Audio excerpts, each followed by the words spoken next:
નમસ્તે, કેમ છો તમે બધા? જય માતાજી, જય શ્રી કૃષ્ણ. મારું નામ ચંચલ છે.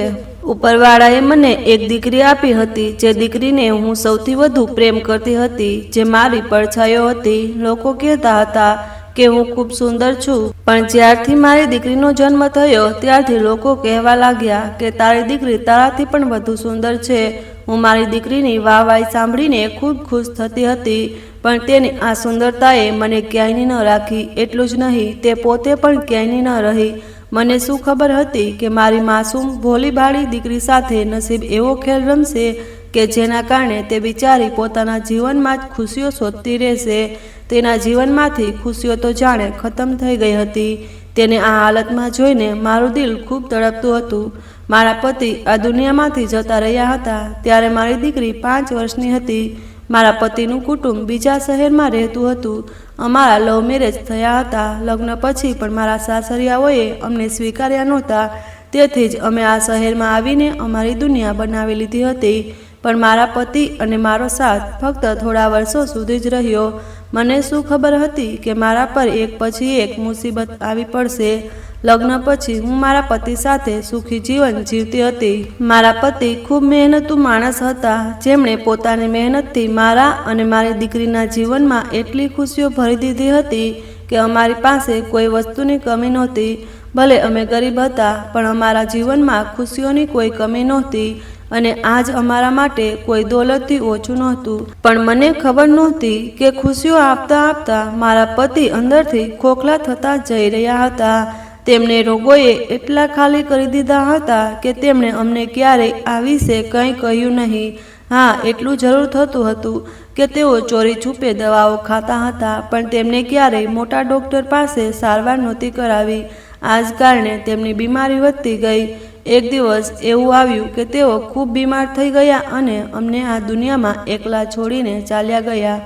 મારા પતિના જવાથી અમને ઘણી મુશ્કેલીઓ આવી હતી, પણ સારી વાત એ હતી કે તેમના માલિકે તેમના મૃત્યુ પછી મને તેમના કામના કેટલાક પૈસા આપ્યા, જેનાથી થોડા દિવસો સુધી અમારો ગુજારો થઈ ગયો. પણ થોડા સમય પછી જ્યારે ખૂબ મુશ્કેલીથી અમારો ગુજારો થવા લાગ્યો ત્યારે મેં મારા પતિની ફેક્ટરીમાં જઈને નોકરી શરૂ કરી, જે અમારા ઘરની નજીક જ હતી. સિરિયા મારી 12 વર્ષની ખૂબ જ સુંદર, ગોરી ચીટી, ગોળ મટોળ દીકરી હતી. હું ફેક્ટરીમાં કામ કરતી વખતે ઘરે જઈને તેનું પણ ધ્યાન રાખતી હતી. સમય આ રીતે પસાર થઈ ગયો અને મારી દીકરી 12 વર્ષની થઈ ગઈ. સિરિયાને જોઈને લોકો કહેતા કે તારી દીકરી તો કાશ્મીરની ગુડિયા જેવી છે. તેની ભૂરી આંખો અને લાંબા અને ઘાટા કાળા વાળ તેની સુંદરતામાં વધારો કરતા હતા. પણ ક્યારેક માણસની સુંદરતા જ તેને બરબાદ કરી દે છે, અને એવું જ મારી દીકરી સાથે થયું. તેની સુંદરતા તેની દુશ્મન બની ગઈ. ઘણા સમયથી હું તેને ઘરે એકલી છોડીને નોકરી પર જતી હતી. તેને ઘરના બધા કામ શીખી લીધા હતા. તે ઘરમાં જ રહેતી અને તેને લોકો એકલા રહેવાની આદત પડી ગઈ હતી, તેથી હું તેને આરામથી એકલી છોડી દેતી. મને તેની વધુ ચિંતા નહોતી, કારણ કે મને ખબર હતી કે મારી દીકરીને એકલા રહેવાની અને પોતાના પર નિર્ભર રહેવાની આદત થઈ ગઈ છે. પણ એ દિવસ ખૂબ જ ખતરનાક હતો. જ્યારે હું ફેક્ટરીથી પાછી આવી ત્યારે મારી દીકરીએ ખુશીથી મારું સ્વાગત કર્યું. તેણે મને જમવા માટે કહ્યું. પછી કહેવા લાગી, માં, મારા કપડાં ખતમ થઈ ગયા છે, મને નવા કપડાં જોઈએ. પાડોશમાં નીલું ખૂબ સરસ ફ્રોક લાવી છે, હું પણ એવું ફ્રોક લેવા માગું છું. કેટલો સમય થઈ ગયો તું મને બજાર લઈ ગઈ નથી. મેં કહ્યું, બેટા, હવે તો સાંજ થઈ ગઈ છે અને મારે રાતનું જમવાનું પણ બનાવવાનું છે. રજાના દિવસે હું તને બજાર લઈ જઈશ. તે ખુશ થઈ ગઈ અને કહેવા લાગી, હા માં, રજાના દિવસે મને અહીંથી ફ્રોક અપાવજે. મારી રજા હંમેશા મંગળવારે જ હતી. મંગળવાર આવ્યો તો મારી દીકરી ખુશીથી ઉછળવા લાગી અને કહેવા લાગી, માં, આજે તો તું મને બજારમાંથી ફ્રોક અપાવીશ. તને તારું વચન યાદ છે ને? મેં કહ્યું, હા હા, બપોરનું જમવાનું ખાઈ લઈએ પછી જઈશું. મારે પણ ઘરનો કેટલોક સામાન લેવાનો હતો. ઘણા સમયથી મને બજાર જવાનો સમય નહોતો મળ્યો, તેથી વિચાર્યું કે આજે બજાર જઈશ તો બધો સામાન એક જ વારમાં લઈ આવીશ. બપોરે હું મારી દીકરીને લઈને બજાર નીકળી. અમે બજાર પહોંચ્યા તો તે દિવસે બજારમાં ખૂબ ભીડ હતી, કારણ કે તહેવાર અને લગ્નની સિઝન ચાલી રહી હતી. બધા લોકો ખરીદીમાં વ્યસ્ત હતા. સૌથી પહેલાં હું મારી દીકરીને તેનું ફ્રોક અપાવવા ગઈ. મેં તેની પસંદગીનું ફ્રોક અપાવ્યું. પછી વિચાર્યું કે મારે જમવા માટે પ્લેટની જરૂર છે, કારણ કે અમારી જૂની પ્લેટો ઘણી ખરાબ થઈ ગઈ હતી. તેથી હું મારી દીકરીને લઈને આગળ વધવા લાગી. ભીડ ઘણી હતી, તેથી મારી દીકરીના હાથ સાથેનો હાથ છૂટી ગયો. હું દુકાનની નજીક પહોંચી ગઈ હતી અને દુકાનમાં જવાની હતી, પણ જેવું મેં પાછળ ફરીને જોયું તો મારી પાછળ સિરિયા ગાયબ હતી.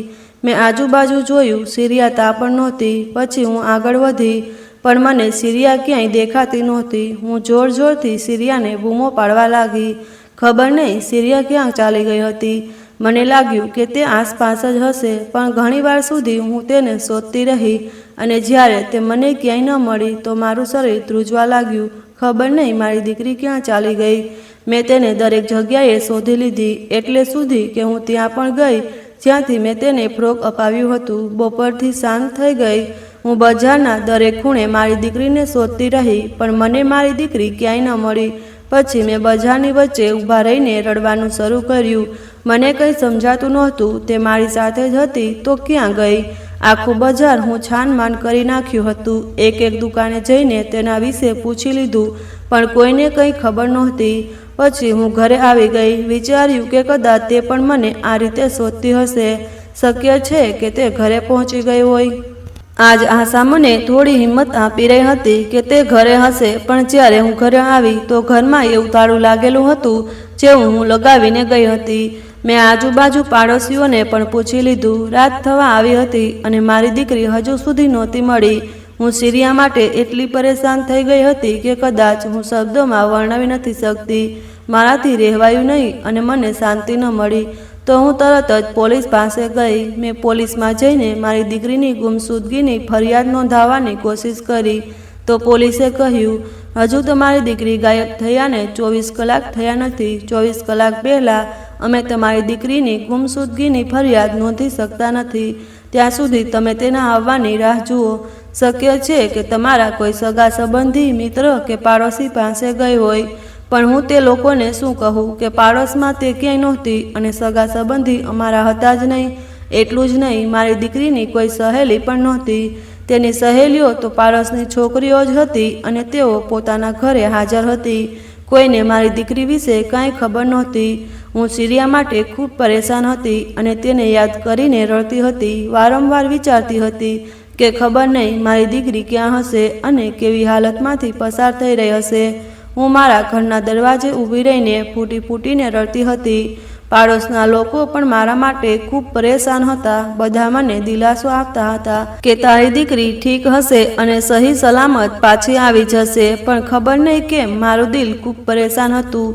મને એવું લાગતું હતું જાણે કંઈક ખરાબ થવાનું છે કે થઈ ચૂક્યું છે. આમ તેમ દિવસ નીકળી ગયો. સવારના લગભગ 10 વાગ્યા હતા. ત્યારે અચાનક કોઈએ મારી દીકરીને આવતી જોઈ અને બૂમો પાડવા લાગ્યું કે સિરિયા આવી ગઈ. જેવો મેં આ અવાજ સાંભળ્યો તો હું દોડીને દરવાજે ગઈ. ગલીમાં જોયું તો મારી દીકરી ધીમે ધીમે પગલાં ભરતી આવી રહી હતી. તેની હાલત જોઈને મારા પગ નીચેથી જમીન સરકી ગઈ. જાણે મારી આંખોમાંથી આંસુ રોકાતા જ નહોતા. જ્યારે મારું શરીર થંભી ગયું હતું, તે ડગમગતા પગલે ચાલી રહી હતી. જેવું હું દોડીને તેને મારી બાહોમાં ભરી, તે બેહોશ થઈ ગઈ. તેની આ હાલત જોઈને હું ચીસો પાડીને રડવા લાગી. તે મને કંઈ કહે પણ તો કેવી રીતે? તે તો બેહોશ થઈ ગઈ હતી. તેને સારવારની સખત જરૂર હતી. પાડોશના લોકોએ જ મહોલ્લાના ડૉક્ટરને બોલાવ્યો. મારી દીકરી મારી આંખો સામે પથારીમાં પડી હતી અને તેની હાલત જોઈને મારો જીવ નીકળી રહ્યો હતો.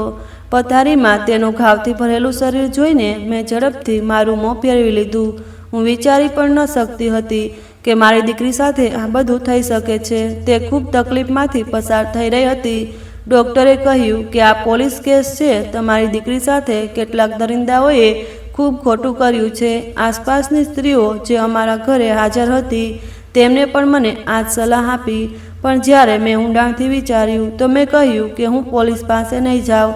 જે થવાનું હતું તે થઈ ગયું. હું પહેલેથી જ ઘણી બદનામી સહન કરી ચૂકી છું અને હવે હું વધુ બદનામી નથી ઈચ્છતી. મને ફક્ત મારી દીકરીની ચિંતા છે. લોકોએ મને ઘણું સમજાવ્યું કે જે લોકોએ તારી દીકરી સાથે આવું કર્યું તેમને સજા મળી શકે છે.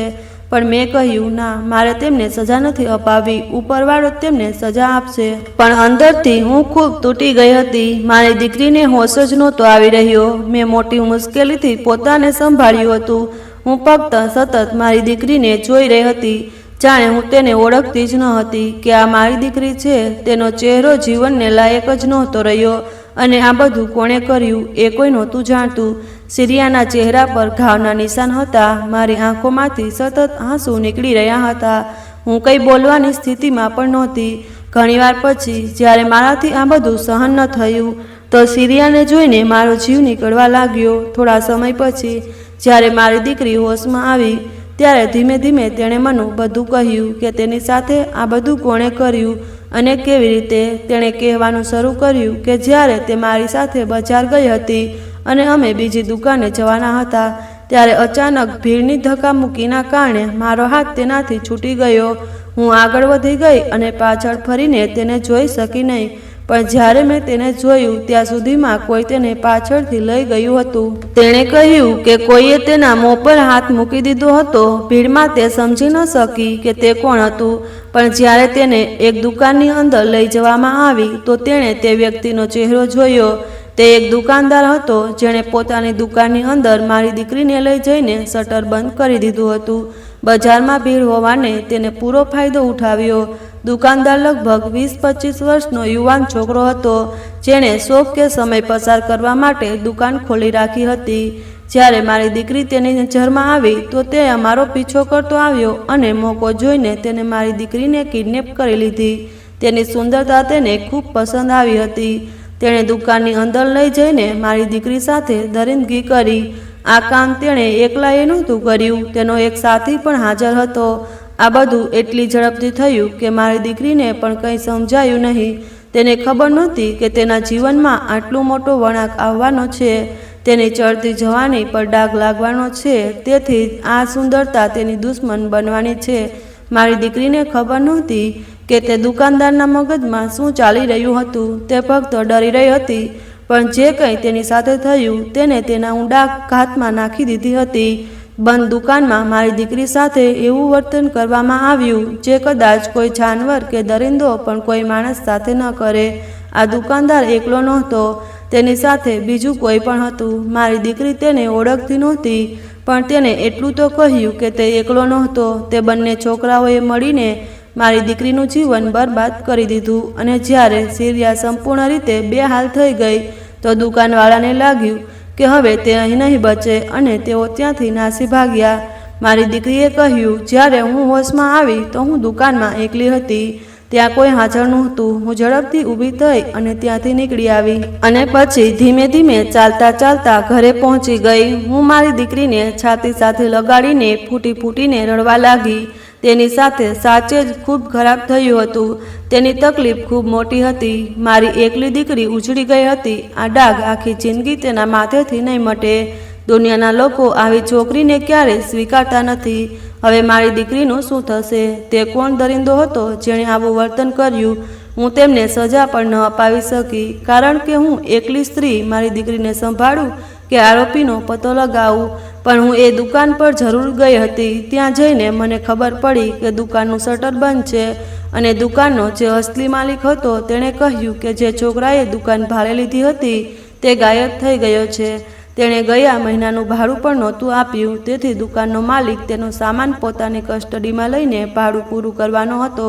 હું સમજી ગઈ હતી કે એ દરિંદો હવે અહીં ક્યારેય પાછો નહીં ફરે. સાંજ સુધી મારી દીકરીની હાલત થોડી સુધરી હતી, પણ જેવી રાતનું અંધારું ફેલાવા લાગ્યું તે પાગલોની જેમ વર્તવા લાગી. તે બૂમો પાડવા લાગી. એવું લાગતું હતું જાણે તેને પોતાનો હોશ ગુમાવી દીધો હોય. મેં તેને ઊંઘની દવા આપી દીધી, પણ ઊંઘની દવા ખાધા પછી પણ તે ઊંઘમાં હાથ પગ ચલાવતી ચીસો પાડતી હતી. મને છોડો, મને છોડો, મને જવા દો, મને મારી મા પાસે જવું છે. આખી રાત એ આવી ચીસો પાડતી રહી. હું તેની બાજુમાં બેસીને આંસુ વહાવતી રહી. આખી રાત આમ જ પસાર થઈ ગઈ. એ રાતે મને સારી રીતે ખ્યાલ આવી ગયો હતો કે મારી દીકરી સાથે શું થયું છે, અને તેની માનસિક સ્થિતિ પણ ઘણી હદે ખરાબ થઈ ગઈ હતી. દરેક દિવસ સાથે જ્યારે સિરિયાની હાલત વધુ ખરાબ થવા લાગી તો મેં નક્કી કર્યું કે મારે તેને કોઈ સારા સાયક્રેટિસ્ટને બતાવવું જોઈએ. તે ઘરની બહાર નીકળતી નહોતી, ન તો પોતાની સહેલીઓ સાથે ઘરની બહાર રમવા જતી હતી. આ વાત પાડોશીઓએ પણ સારી રીતે અનુભવી લીધી હતી. મેં વિચાર્યું કે જો કોઈને મારી દીકરીને આ વિશે સવાલ કર્યા તો, કારણ કે લોકો સમજી ગયા હતા કે મારી દીકરી સાથે શું થયું છે. જે હાલતમાં તે સૌની સામે આવી હતી તેની સ્થિતિથી જ લોકોએ અંદાજ લગાવી લીધો હતો કે સિરિયા સાથે કંઈક ખોટું થયું છે.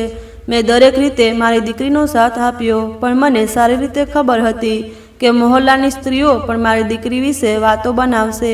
સામે તો તેઓ હમદર્દી બતાવતી હતી, પણ પાછળથી એકબીજા સાથે મારી દીકરી વિશે ન જાણે કેવી કેવી વાતો કરતી હતી. બધાને ખબર પડી ગઈ હતી કે મારી દીકરી સાથે શું થયું છે, અને દરેકે અમારું જીવન દુષ્કર બનાવી દીધું હતું.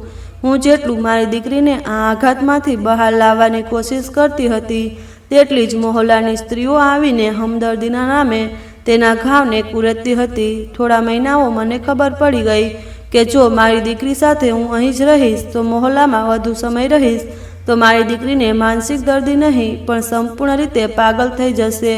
આ વિચારીને મેં મારું ઘર ભાડે આપી દીધું અને મારી દીકરીને લઈને બીજા મહોલ્લામાં બીજા મકાનમાં ભાડે રહેવા લાગી.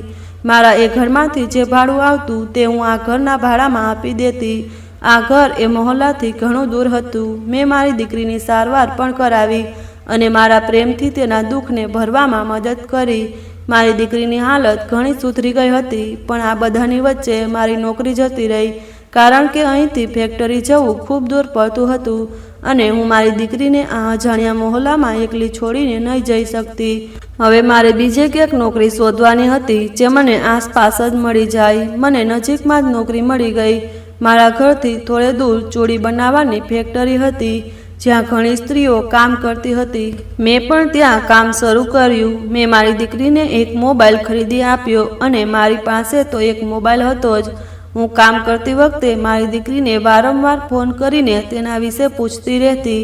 તેની હાલત ઘણી સુધરી ગઈ હતી અને આ બધામાં ઘણા વર્ષો વીતી ગયા હતા, પણ મારી ચિંતા અને ફિકર સમય સાથે વધતી જતી હતી, કારણ કે જેમ જેમ સમય આગળ વધતો હતો મારી દીકરી પહેલાં કરતાં પણ વધુ સુંદર થતી જતી હતી. હા, પણ તે ખૂબ નબળી પડી ગઈ હતી. તેને હંમેશા નબળાઈ લાગતી હતી. તેના શરીરમાં તાકાત નહોતી. ઉપરવાળાએ તેને એવું રૂપ આપ્યું હતું કે તેની સુંદરતા વચ્ચે તેની નબળાઈ દેખાતી નહોતી. મને ડર હતો કે ક્યાંક તેની સાથે ફરીથી કંઈ ન થઈ જાય જેને હું અને તે સહન ન કરી શકીએ, કારણ કે તે આખો દિવસ ઘરમાં એકલી હતી. આ બધું વિચારીને મેં ફેક્ટરીમાં જ કામ કરતી એક ઓળખીતી સ્ત્રીને મારી દીકરી વિશે કહ્યું કે મારી એક જ દીકરી છે, તેના માટે કોઈ સારું લગ્નનું સ્થાન બતાવો. હું જલ્દીથી મારી દીકરીના લગ્ન કરવા માગું છું. તેણે કહ્યું, અરે ચંચલ, તારી દીકરી તો હજુ 14-15 વર્ષની જ હશે. આટલી નાની ઉંમરે અને આટલી સુંદર છોકરી માટે તો સરળતાથી છોકરો મળી જશે, તો તને ચિંતા શાની છે? મેં તેને કહીને નિશ્ચિત કરી દીધું કે મારી દીકરી આખો દિવસ ઘરમાં એકલી રહે છે અને દુનિયાની નજર સારી નથી. આ સાંભળીને તે પણ મારી વાત પર માથું હલાવવા લાગી અને કહેવા લાગી, હા, તું બરાબર કહે છે. એકલી છોકરીનું ઘરમાં રહેવું ઠીક નથી. પછીના અઠવાડિયે જ મારી સાથે ફેક્ટરીમાં કામ કરતી લલિતાએ તેના ભાણેજનો રિશ્તો મને જણાવ્યો. તેનો ભાણેજ સારો હતો, સારું કમાતો હતો, એકલો હતો અને ઓછી ઉંમરનો હતો. મને આ રિશ્તો પસંદ આવ્યો, તેથી હું મારી દીકરીના લગ્ન જલ્દીથી કરવા માટે તૈયાર થઈ ગઈ. મારી પાસે જેટલું બજેટ હતું તેનાથી મેં મારી દીકરીના લગ્ન કરી દીધા. ઇજ્જતના ડરને કારણે મેં મારી દીકરીના લગ્ન એટલી નાની ઉંમરે કરી દીધા કે તેને હજુ પીરિયડ્સ પણ શરૂ નહોતા થયા. કદાચ તેની આ જ ઉંમર હતી પીરિયડ શરૂ થવાની, પણ તેને સમય અને પરિસ્થિતિ એવી જોઈ લીધી હતી કે તેના પીરિયડ્સમાં પણ મોડું થઈ રહ્યું હતું. જ્યારે મેં મારી દીકરીના લગ્ન કર્યા તો હું ખૂબ પરેશાન થતી હતી, કારણ કે તેના જીવનમાં મારા સિવાય બીજું કોઈ નહોતું. તેથી જ્યારે મેં જોયું કે તે ખૂબ પરેશાન થઈ રહી છે તો એક સાંજે હું તેના રૂમમાં ગઈ અને તેને કહ્યું, બેટા, તને કોઈ તકલીફ છે? શું વાત છે? મને કહે, કારણ કે જ્યારથી તેનો રિશ્તો નક્કી થયો તે ચૂપચાપ રહેવા લાગી હતી. મારી વાત સાંભળતા જ તે રડવા લાગી અને કહેવા લાગી, માં, ભૂતકાળ મારો પીછો નથી છોડતો. હું લગ્ન કેવી રીતે કરું? હજુ તો મારે રમવા કૂદવાની ઉંમર હતી. આવી ઉંમરે તું મને કોઈની દુલ્હન બનાવે છે. મારા માટે આ રિશ્તો નિભાવવો ખૂબ મુશ્કેલ છે, કારણ કે દરેક પરે માં મારી આંખો સામે એ જ બધું ફરે છે જ્યારે મને નિર્દયતાથી કચડવામાં આવી હતી. મારી દીકરીની વાત સાંભળીને મારી આંખોમાં આંસુ આવી ગયા. મેં તેને દિલાસો આપ્યો અને કહ્યું, તું ચિંતા ન કર, માધવ સારો છોકરો છે, તને આખી જિંદગી ખુશ રાખશે અને ક્યારેય કોઈ તકલીફ નહીં થવા દે. મેં તેના થનાર પતિ વિશે બધી માહિતી મેળવી લીધી હતી અને મારી દીકરીને સમજાવ્યું કે હવે તેણે હિંમત કરીને પોતાને જ આગળ વધવું પડશે, કારણ કે તેની સારવાર પણ ચાલી રહી હતી અને હવે તેને હિંમત કરવાની જરૂર હતી. લગ્નનો દિવસ આવ્યો તો તે લાલ રંગના કપડામાં ખૂબ સુંદર લાગતી હતી. તેને જોઈને મને મારા લગ્નનો સમય યાદ આવી ગયો. જો આજે મારા પતિ જીવતા હોત તો તેને જોઈને ખૂબ ખુશ થાત. કદાચ તેમના હોત તો અમારા જીવનમાં આ મુસીબત આવી ન હોત. દેખતા દેખતા મારી દીકરીની વિદાય થઈ ગઈ. હું આખી રાત એકલી ઘરમાં રડતી રહી. મારી દીકરીની ખુશીઓ માટે પ્રાર્થના કરતી રહી, પણ મને શું ખબર હતી કે હજુ મારી પ્રાર્થનાઓ પૂરી થવાનો સમય નથી આવ્યો. મેં આખી રાત જાગતા જાગતા વિતાવી. સવારે જ્યારે હું ચા બનાવવા ઊભી ત્યારે અચાનક દરવાજો વાગ્યો. મેં વિચાર્યું, આટલી સવારે કોણ આવ્યું? જ્યારે હું દરવાજો ખોલવા ગઈ તો જોઈને હેરાન થઈ ગઈ કે લલિતા દરવાજે ઊભી હતી અને તેની સાથે મારી નવી નવેલી દુલ્હન બનેલી દીકરી પણ હાજર હતી. તેને જોઈને હું ગભરાઈ ગઈ. મેં ઝડપથી બંનેને ઘરમાં આવવા કહ્યું. દુલ્હનના કપડાં પહેરેલી મારી દીકરીની હાલત ખૂબ ખરાબ હતી. લલિતાએ મારી દીકરીને બેસવા કહ્યું. મને કંઈ સમજાતું નહોતું કે આટલી સવારે આ બધું શું થઈ રહ્યું છે. લલિતાએ મને ગુસ્સાથી ઘૂરતા કહ્યું, આ તો તે મારા ભાણેજ સાથે સારું ન કર્યું ચંચલ. ઓછામાં ઓછું તારે મને તારી દીકરી વિશે તો કહેવું જોઈએ. હું મારા ભાણેજની નજરમાં શર્મિંદા ન થાત. તને ખબર નથી તેણે મારી કેટલી બેઇજ્જતી કરી છે. તે કહે છે કે મેં જાણી જોઈને તેના લગ્ન આવી છોકરી સાથે કરાવ્યા. તારા કારણે મારો ભાણેજ મારાથી નારાજ થઈ ગયો છે. તેનું કહેવું છે કે મેં તેની સાથે બિલકુલ સારું ન કર્યું. તે સમજે છે કે મેં તેની સાથે કોઈ જન્મનો બદલો લીધો છે. હું તેની નજરમાં ખૂબ નીચે પડી ગઈ છું. હવે હું તને કેવી રીતે કહું કે મારા ભાણેજનું તારા દીકરીના કારણે કેટલું દિલ દુખી થયું છે. બસ તે વારંવાર એ જ કહે છે કે મેં જાણી જોઈને તારી દીકરીને તેના જીવનમાં સામેલ કરી અને તેથી જ તેણે ગુસ્સામાં આવીને તારી દીકરીને ડિવોર્સ આપી દીધા. અને તેનું કહેવું છે કે જો આ છોકરી ફરીથી તેની આંખો સામે આવી તો તે આ શહેર છોડીને જતો રહેશે. તારે તો મને તારી દીકરી વિશે કહી દેવું જોઈએ હતું. ન તું મને ચૂપચાપ તેના વિશે કહી દે તો હું તારી દીકરીને અનુરૂપ રિશ્તો શોધી આપત, પણ તે તો મારી નાક કપાવી દીધી. લલિતાના મોંમાંથી ડિવોર્સની વાત સાંભળીને મારા પગ નીચેથી જમીન સરકી ગઈ. મને એવું લાગતું હતું જાણે એક નવી મુસીબત મારા માથે આવી ગઈ. જે દીકરીને મેં દુલ્હન બનાવીને વિદાય કરી હતી અને વિચાર્યું હતું કે હવે તેના જીવનમાં ખુશીઓ આવશે, તે ઠીક થઈ જશે, તે સવારના પ્રકાશ પહેલાં જ ડિવોર્સનો ડાઘ લઈને ઘરે પાછી આવી ગઈ. મારી દીકરી એક બાજુ ડરેલી સમેલી ઊભી હતી. તેની આંખોમાંથી આંસુ નીકળી રહ્યા હતા. લલિતા પણ ખૂબ નારાજ હતી અને મારા પર ગુસ્સે થતી હતી. મારી દીકરી એક બાજુ ઊભીને આ બધી વાતો સાંભળી રહી હતી. તેના મોંમાંથી કોઈ જવાબ નહોતો નીકળતો અને નીકળે પણ કેવી રીતે? મારી દીકરી સાથે આટલો મોટો અન્યાય થયો હતો. લલિતા કહેવા લાગી, તારી દીકરી તરફ તો જો અને તેને પૂછ કે લગ્નની પહેલી રાતે તેણે હંગામો કેમ કર્યો. તને ખબર નથી ત્યાં મહોલ્લાના બધા લોકો મારા ભાણેજની મજાક ઉડાવી રહ્યા છે. જો આવી વાત હતી તો તારી દીકરીએ થોડું દબાઈને રહેવું જોઈએ, પણ ના, તેણે તો હંગામો જ કરી દીધો અને પોતાની બેઇજ્જતી જાતે કરાવી લીધી. આવી તારી દીકરી સાથે કોણ લગ્ન કરશે? બધા રિશ્તેદારો અને પાડોશીઓમાં આના કારણે મારા ભાણેજની કેટલી બદનામી થઈ છે. આના કારણે તેની ઇજ્જત પર પણ કલંક લાગ્યો છે. લલિતાએ મારા પર પોતાનો બધો ગુસ્સો ઠાલવી દીધો હતો. મારી પાસે ચૂપ રહેવા સિવાય બીજું કંઈ નહોતું. હું ગુગડાઈને ઊભી રહી. સિરિયા મારા પગ પાસે બેસીને જોર જોરથી રડવા લાગી. મારી દીકરીની આ હાલત જોઈને મારું દિલ તડપવા લાગ્યું. મેં કોઈક રીતે તેને સંભાળવાની કોશિશ કરી અને તેને રૂમમાં લઈ આવી. તે બંને હાથ જોડીને મારી પાસે માફી માંગતી હતી. કહેતી હતી, માં, મને માફ કર. માં, હું આટલું બધું સહન ન કરી શકી. હું હાલ પૂરતું મારી દીકરીને શાંત કરી અને લલિતા પાસે આવી હાથ જોડીને કહેવા લાગી, હું મારી દીકરી વતી માફી માગું છું. તે આ સમયે ખૂબ પરેશાન છે. હવે તારા ભાણેજે તેને ડિવોર્સ આપવાનો નિર્ણય કરી લીધો છે તો હું શું કરી શકું? હું શર્મિંદા છું. આ સિવાય હું બીજું કંઈ ન કરી શકું. મારી દીકરી ખૂબ તકલીફમાં છે. તું અહીંથી જઈ શકે છે. તેણે કહ્યું, તારી દીકરીનું ધ્યાન રાખજે. અને આ કહીને તે ગુસ્સામાં મારા ઘરમાંથી નીકળી ગઈ. મેં તરત જ ઘરનો દરવાજો બંધ કર્યો અને મારી દીકરી પાસે ગઈ. તે ફરીથી મારી સામે હાથ જોડીને ફૂટી ફૂટીને રડવા લાગી અને કહેવા લાગી, માં, મેં ખૂબ કોશિશ કરી કે હું હિંમત કરીને આગળ વધું, પણ મારા માટે આ સરળ નહોતું. જેવું મારા પતિએ મારા પર પોતાનો હક જતાવવા માંગ્યો, તે મારી નજીક આવ્યા તો મને એ બધું યાદ આવી ગયું. એ બધું મારી આંખો સામે ફરવા લાગ્યું, જેના કારણે હું પોતાના પર કાબૂ ન રાખી શકી અને ચીસો પાડવા લાગી. ધીમે ધીમે મારા પતિને ખબર પડી ગઈ કે મારા પર શું વીતી છે. હું કઈ મુસીબતમાંથી પસાર થઈ છું, પણ તેમણે મારી તકલીફનો અંદાજો ન લગાવ્યો, મને સંભાળવાની કોશિશ ન કરી. ઉલટું તેઓ મારી હાલત જોઈને ગભરાઈ ગયા અને મને પોતાનાથી દૂર કરવાનો નિર્ણય કરી લીધો. તેમને એક પળ માટે પણ મને પોતાની સાથે રાખવાનું યોગ્ય ન ગણ્યું અને મારા દામન પર એક નવો ડાઘ લાગી ગયો.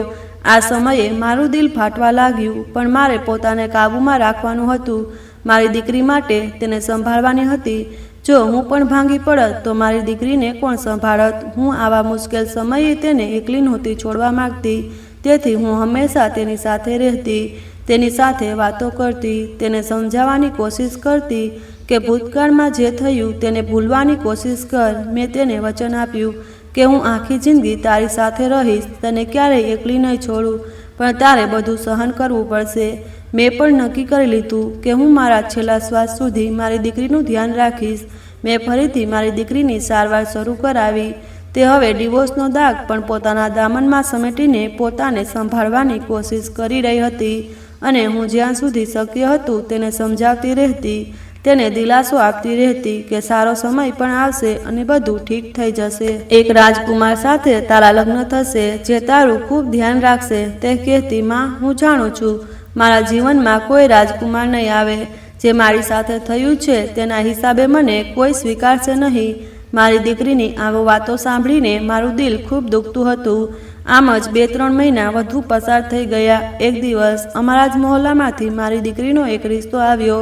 લોકો ખૂબ સારા હતા અને સૌથી સારી વાત એ હતી કે તે છોકરો સિરિયા સાથે પ્રેમ કરતો હતો.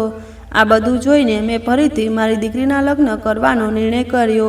સિરિયાએ મને ઘણી વાર ના પડી, માં, હું લગ્ન નથી કરી શકતી, પણ મેં તેને સમજાવી, બેટા, આખરે ક્યાં સુધી તું એકલી જિંદગી વિતાવીશ? જિંદગીમાં કોઈ હમસફરની ખૂબ જરૂર હોય છે. હવે મને જો તારા પિતાજી આ દુનિયામાંથી જતા રહ્યા તો હું કેટલો મુશ્કેલ સમય વિતાવી રહી છું. હું ઈચ્છું છું કે તને એક સારો હમસફર મળે અને તારી જિંદગી ખુશહાલ રીતે પસાર થાય. મારા સમજાવવાથી તે માની ગઈ, પણ તેનું દિલ લગ્ન માટે નહોતું માનતું. હું ઈચ્છતી હતી કે મારી દીકરી જેટલી જલ્દી શક્ય હોય એટલી જલ્દી આ દુઃખમાંથી બહાર નીકળે અને ખુશીઓથી ભરેલી જિંદગીમાં પ્રવેશે. તેથી મેં તેને સમજાવી અને ડૉક્ટરે પણ આ જ કહ્યું હતું કે મેં તેના લગ્ન મહોલ્લાના છોકરા વિક્રમ સાથે કરી દીધા, પણ કદાચ તેના નસીબને આ ખુશીઓ પણ મંજૂર નહોતી. લગ્નની બીજી સવારે તે વિક્રમથી પણ ડિવોર્સ લઈને ઘરે પાછી આવી. તેણે કંઈ કહ્યા વગર જ હું બધું સમજી ગઈ કે લગ્નની આ રાત પણ તેના માટે ખૂબ મોટી મુસીબત સાબિત થઈ. મેં નક્કી કરી લીધું કે હવે હું તેના લગ્ન નહીં કરું અને ન તો તેના પર લગ્ન માટે કોઈ દબાણ કરીશ, કારણ કે આ રીતે તેની માનસિક અને શારીરિક હાલત ખૂબ ખરાબ થઈ રહી હતી.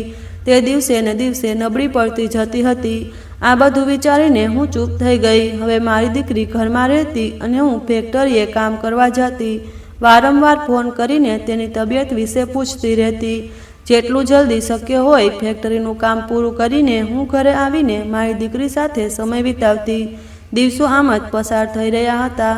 એક દિવસ મારી તબિયત ખરાબ થઈ ગઈ. અમારા ઘરે મારી ફેક્ટરીના માલિક મારી તબિયત જોવાના બહાને આવી ગયા, કારણ કે તેમને ખબર હતી કે હું ગરીબ સ્ત્રી છું અને મારો આ દુનિયામાં બીજો કોઈ સહારો નથી. તેઓ સારા માણસ હતા, મોટે ભાગે ગરીબોની મદદ કરતા હતા.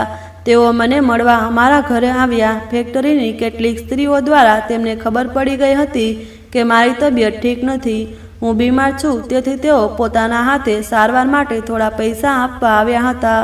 હું બિસ્તર પર પડેલી હતી. તેમણે મારી તબિયત પૂછી અને પછી એક પૈસાનો લિફાફો મારી સામે ધરતા કહ્યું, આ તારી સારવાર માટે છે. જલ્દી ઠીક થઈ જા અને ફેક્ટરીમાં કામે આવજે. મારી દીકરીએ તેમના માટે ચા અને નાસ્તાની વ્યવસ્થા કરી. જ્યારે તે ચા નાસ્તો લઈને તેમની સામે આવી તો માલિકની નજર મારી દીકરી પર પડી. ખબર નહીં કેમ પણ તેઓ મારી દીકરીને જોઈને સંપૂર્ણ ચૂપ થઈ ગયા.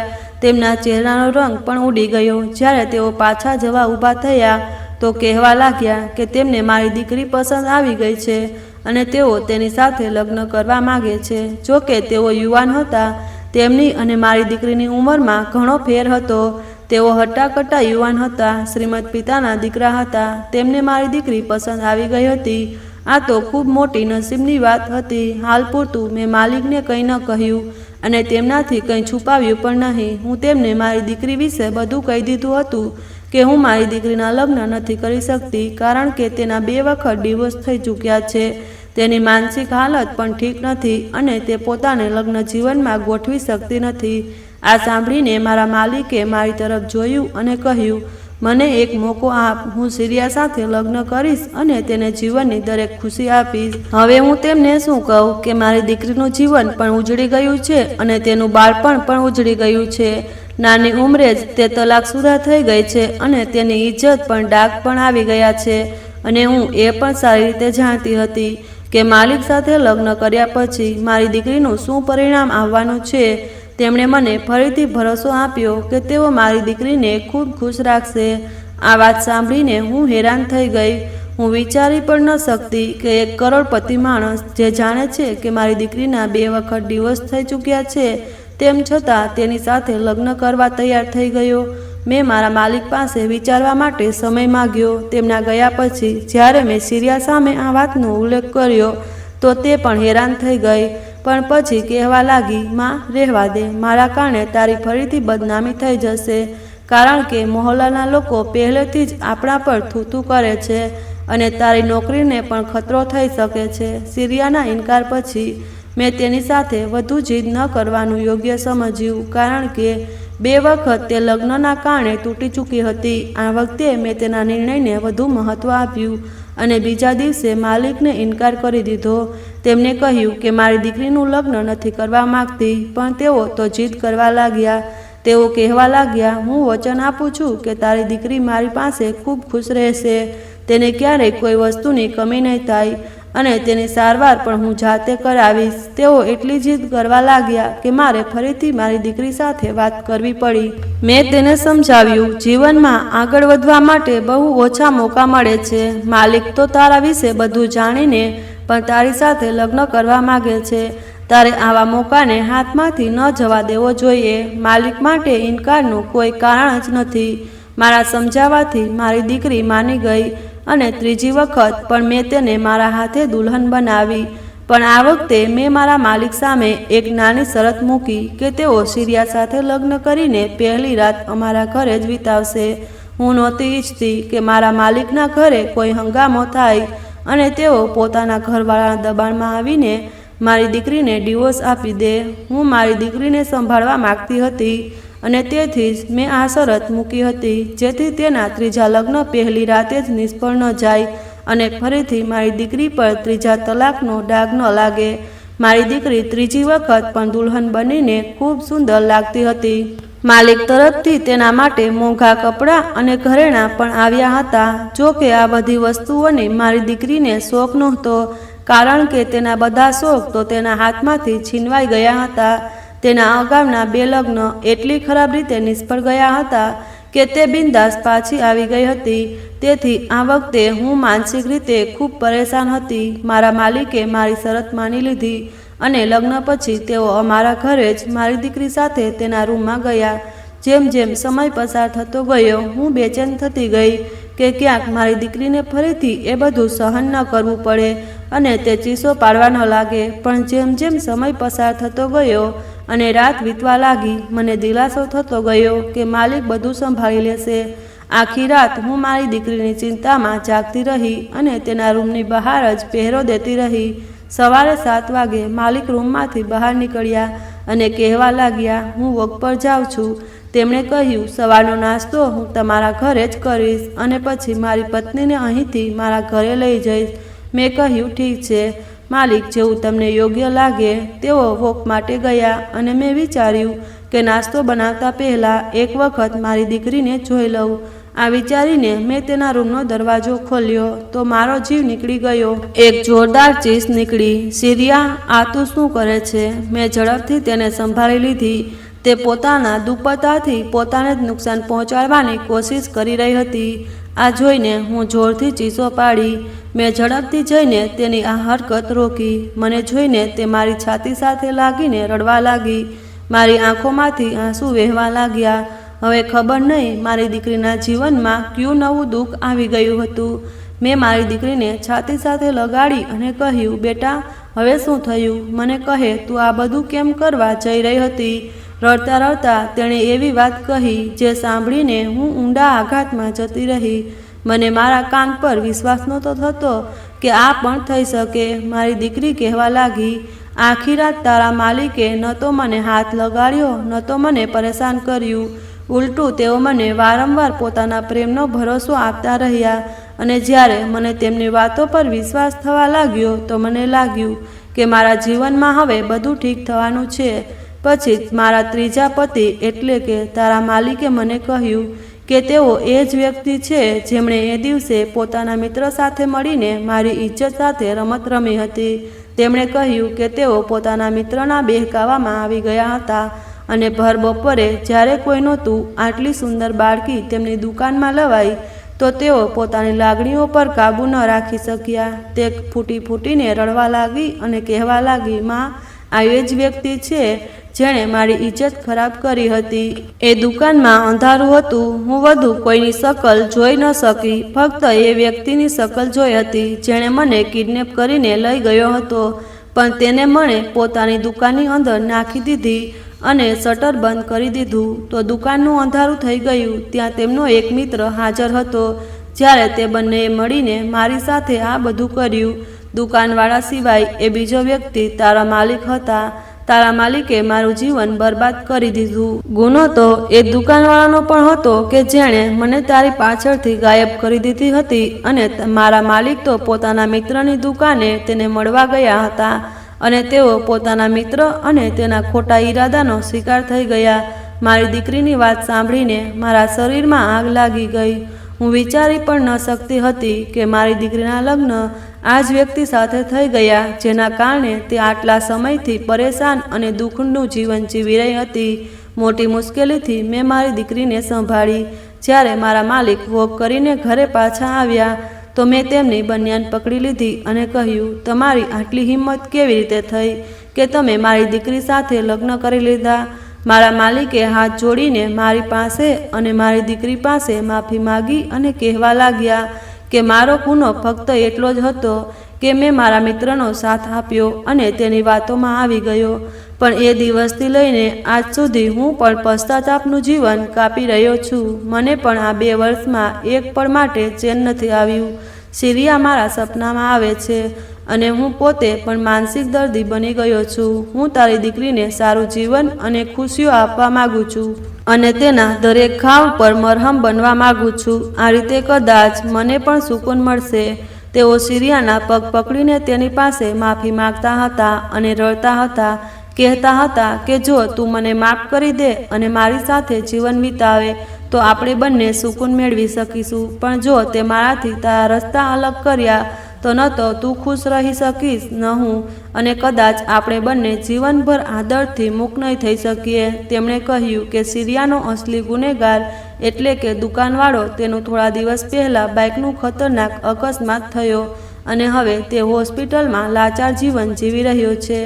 મારો બસ ચાલતો તો હું મારા માલિકનો જીવ લઈ લેત, તેમને પોલીસના હવાલે કરી દેત. પણ હવે તેઓ મારી દીકરીના પતિ હતા.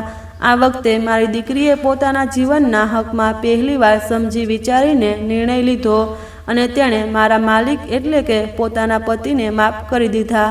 મારા માલિક મારી સામે હાથ જોડીને માફી માગતા હતા અને મારી દીકરીને પોતાની સાથે લઈ જવાની પરવાનગી માગતા હતા. તેમણે મને ભરોસો આપ્યો કે તેઓ દરેક પગલે મારી દીકરીનું ધ્યાન રાખશે. તેની સાથે રહેશે.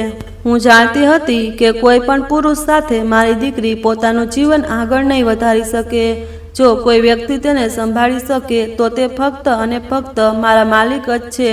આજ વિચારીને મેં તેમને પરવાનગી આપી દીધી અને આજે મારી દીકરી સામાન્ય જીવન જીવી રહી છે. તે પોતાના સામાન્ય જીવન તરફ પાછી ફરી છે. માલિકે પોતાની દરેક ભૂલનો પશ્ચાતાપ સારી રીતે કર્યો. હું દરેક સ્ત્રીને કહેવા માગું છું કે પોતાની દીકરીઓ પર ખાસ ધ્યાન આપો. તેમને ક્યાંય લઈ જાઓ તો તેમનું ખૂબ ધ્યાન રાખો અને દીકરીઓના લગ્ન કરતાં પહેલાં એ વાતની ખાતરી કરી લો કે દીકરીના લગ્ન સારા પરિવારમાં થયા છે કે નહીં તો તમારી દીકરી કોઈ હવસનો શિકાર ન થઈ જાય. તેથી દીકરીઓના મામલે થોડી વધુ સાવધાની રાખવી જરૂરી છે. તો મિત્રો, આશા છે કે આજની વાર્તા તમને ગમી હશે. જો પસંદ આવી હોય તો વિડીયોને લાઇક અને હાઇપનું બટન ક્લિક કરી દો. ચેનલ પર નવા હોય તો સબસ્ક્રાઇબ કરી નોટિફિકેશન ક્લિક કરી ઓલ પર સેટ કરી દો, જેથી નવા વિડીયોની સૂચના સૌથી પહેલાં તમને મળે. આભાર.